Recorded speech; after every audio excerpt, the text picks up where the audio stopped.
I just feel like I'm meeting my soul sister here. And, even when we met in person, I'm like, yeah, this is my people. I think that when you learn so much, and if you're really at the core a good salesperson, not like I'm trying to like bait and switch, snake oil kind of thing, you actually care about providing value and it feels good, right? Mm, And I have gone through such a journey, right? I came from nothing. I grew up in South Central Los Angeles. So if you have ever heard of a hip hop song about, the hood, the Bloods, the Crips, that's where I came out of. Then I went to boarding school on a scholarship. Then I've transcended all these different levels and explored different things.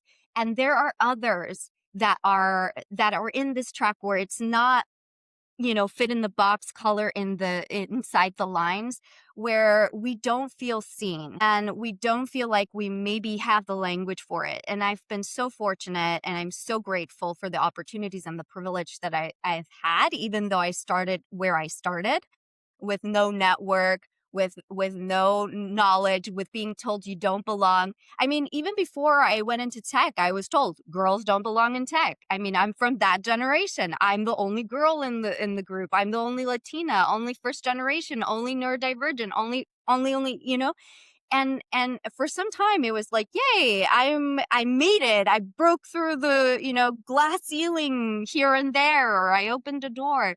And I felt proud, but then I also felt like, wait, but is this it? Like, it doesn't feel good if you don't bring your community along. And from my cultural background, it is all about we serve the community because that's how we survive and that's how we thrive.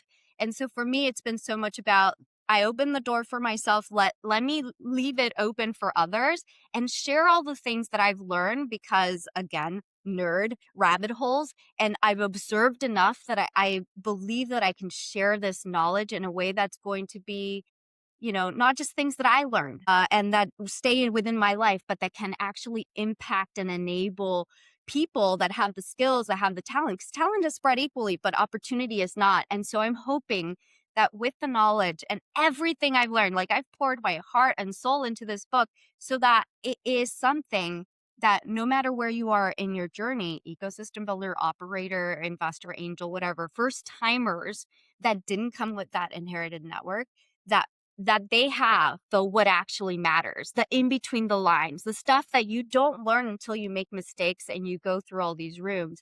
And I have hustled so much. I have burned out. I have come back from it.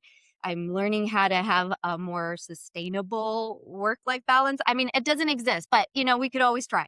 And so I want to put it out there and I'm not afraid of it. And I think that's probably my autistic side that's like, you know what? I don't have any hair in my mouth. That's a saying in Spanish and Latin culture.